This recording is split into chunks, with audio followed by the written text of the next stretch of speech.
Hi everyone, my name is Sandra. My group member's name is Ivana. We will be dealing with the class of drug proton pump inhibitors. As you all know, it's like a crucial class of drug in treating various gastrointestinal conditions. Moving on to the introduction part. The proton pump inhibitors are a group of medications designed to reduce the production of stomach's acid. They are widely used in the treatment of various gastrointestinal conditions that are associated with the production of excess acid. The proton pump inhibitors work by targeting the proton pump, an enzyme located in the stomach lining responsible for acid secretions. In this presentation, we will be covering the importance of proton pump inhibitors, what all conditions or indications we use this drug for, and compare the use of this drug across the different diseases and how we will be used in different populations. And we'll also discuss the nurse's role in evaluating their action and the response. Then moving on to the mechanism of action, for each drug, there will be like a mechanism of action. So for this proton pump inhibitor, it is irreversibly inhibit the hydrogen potassium ATPase enzyme system that's called like a proton pump located at the parietal cells of the stomach. This action significantly decreases the acid production and thereby providing symptomatic relief and promoting the mucosal healing.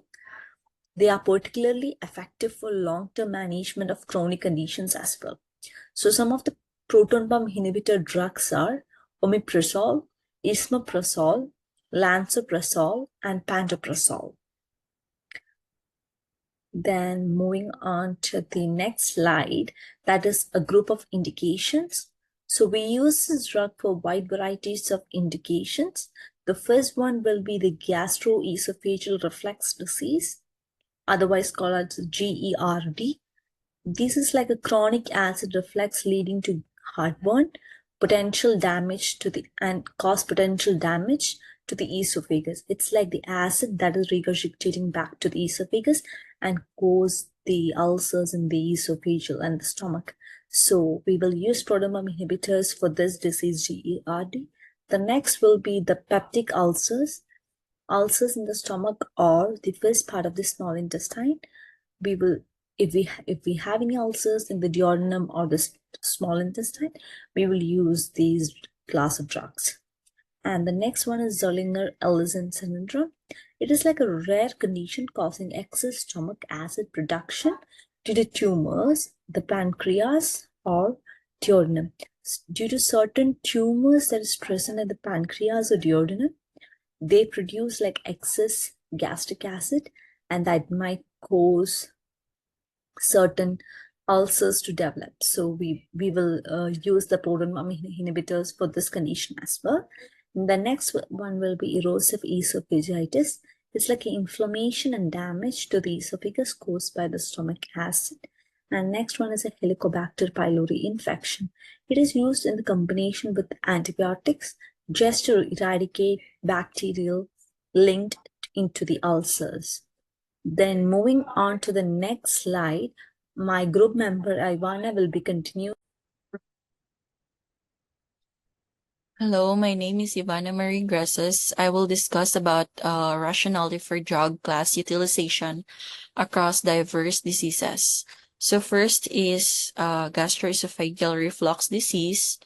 It is a first line for GERD, reducing esophageal irritation, healing erosive esophagitis, and outperforming H2 receptor antagonist in acid control and symptom relief. Next is peptic ulcer disease. PPIs are essential for treating PUD, including H. pylori and NSAID-induced ulcers, by reducing acidity and aiding healing. Next is Zollinger-Ellison syndrome. Gastrin-secreting tumors increased acid production. Higher dose PPIs manage gastric hypersecretion and prevent ulcer complications.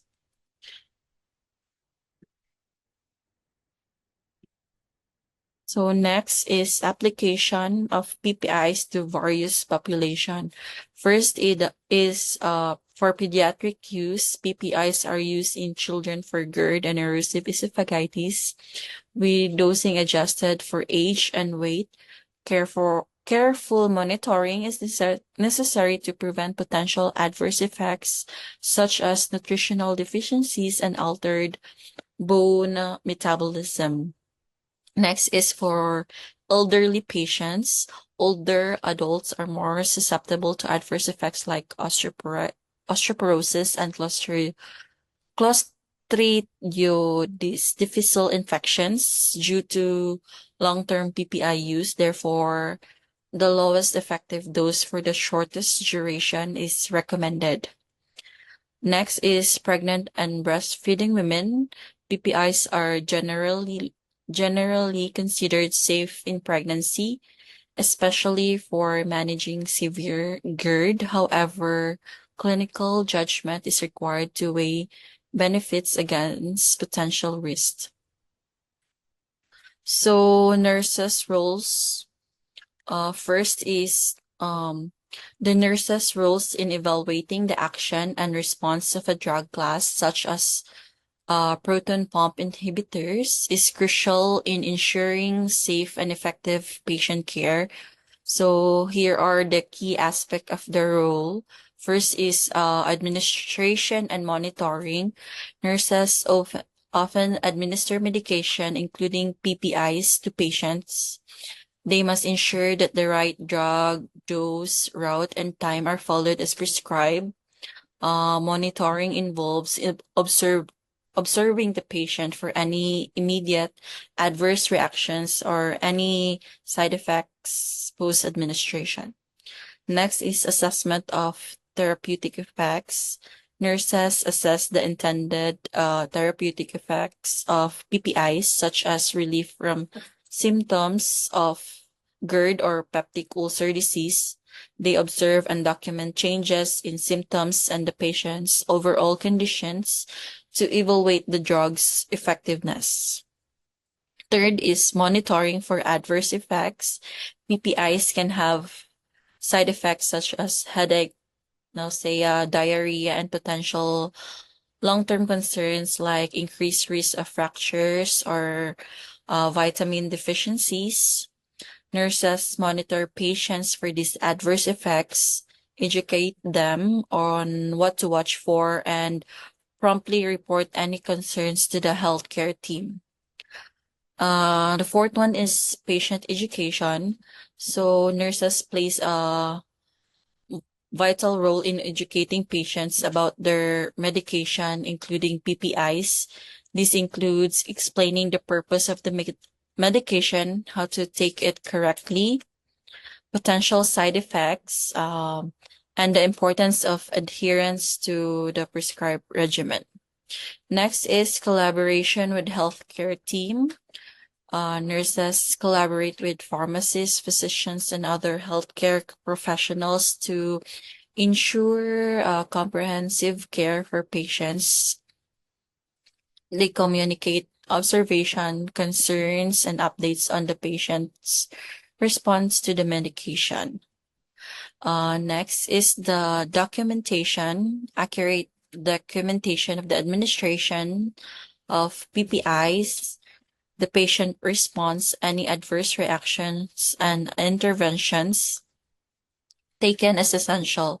This documentation supports continuity of care and provides a record of the patient's progress. Next one is monitoring long-term use.